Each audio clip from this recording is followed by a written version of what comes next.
it's about getting our money's worth. Unfortunately, we don't have enough money to address climate change, either on the mitigation side or the adaptation side. So it is exceedingly important that we use the money well and carefully. And the only way you can do that is if you learn from what's working, what isn't working. So evaluation is exactly what it says. We are evaluating programs that exist. In terms of this particular context, this issue area, getting your bang for your buck seems to be increasingly vital, particularly as we see the struggles like the Green Climate Fund at the moment, trying desperately just to get 10 billion by the end of this year.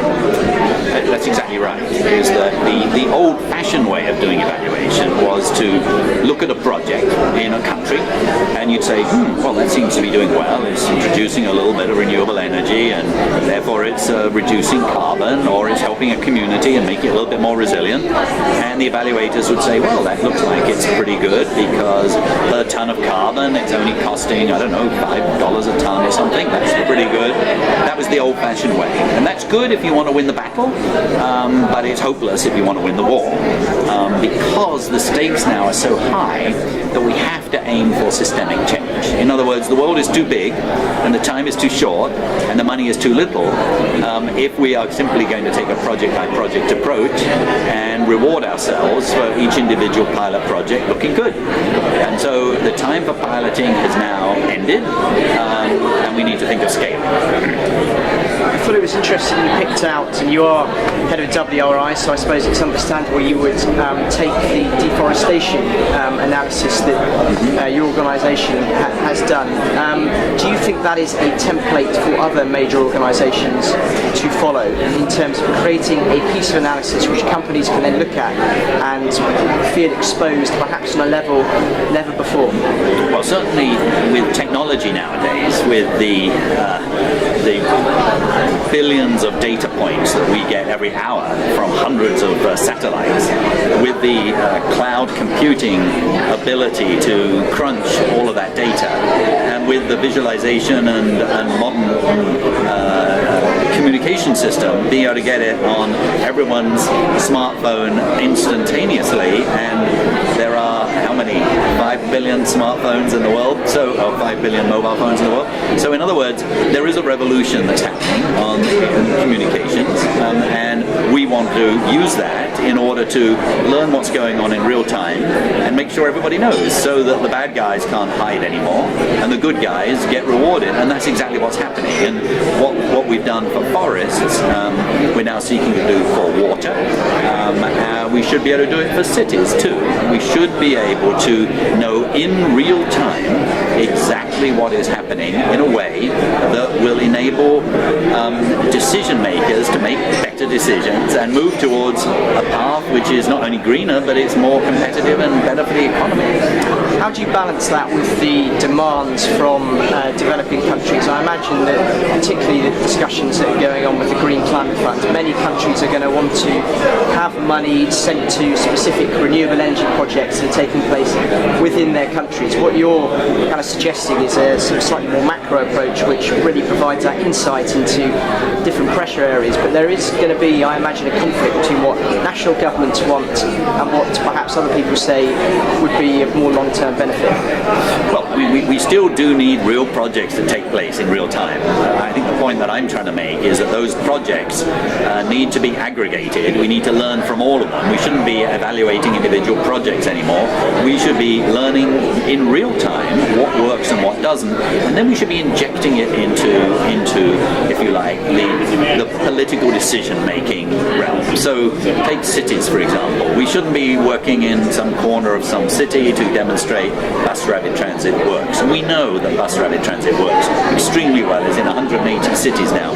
So what we're looking for, we need to look for, is a mayor who says, I want to become the next Barcelona.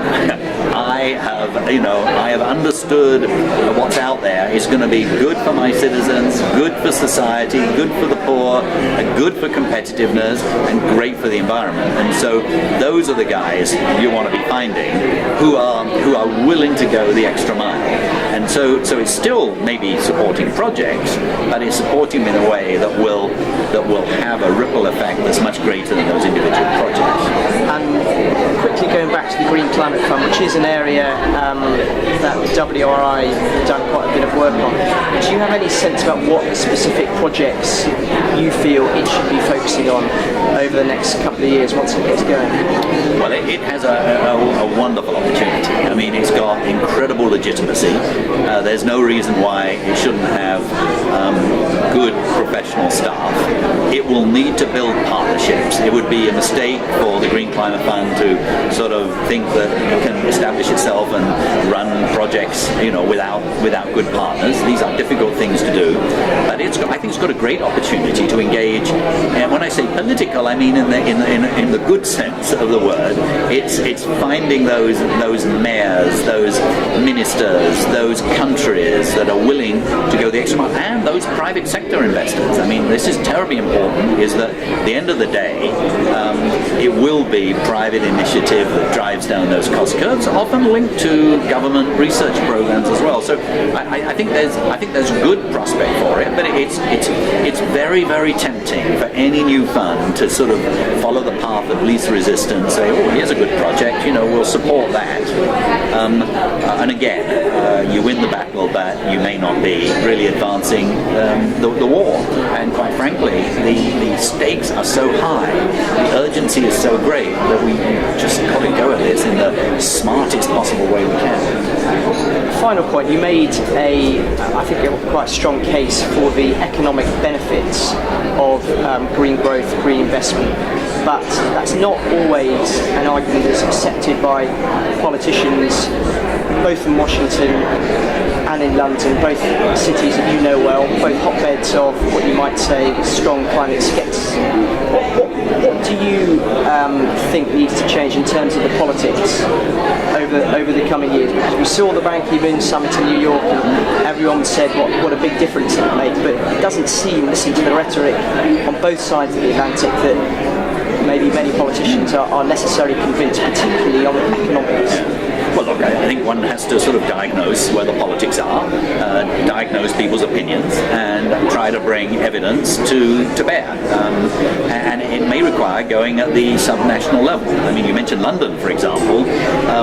Very few cities have come as far as London has in the last 20 years. And that wasn't necessarily because the central government was pushing it. I mean, for example, the London road pricing system, the central government was happy about that, but they didn't push it. It was very much a London thing. So if you look at bicycle lanes now, if you look at, I don't know where you grew up, but I grew up in London. When I was a boy, we used to drive into London all the time.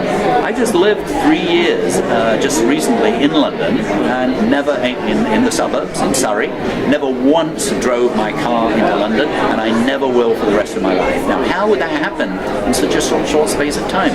There was a psychological switch that went on in addition to the road pricing, but it wasn't because I have to pay £10 to. That wasn't why I wasn't driving to London. I didn't want to drive to London anymore. And so, in other words, even in a political environment that seems like it's going to take forever to get something done, it actually can happen quite quickly.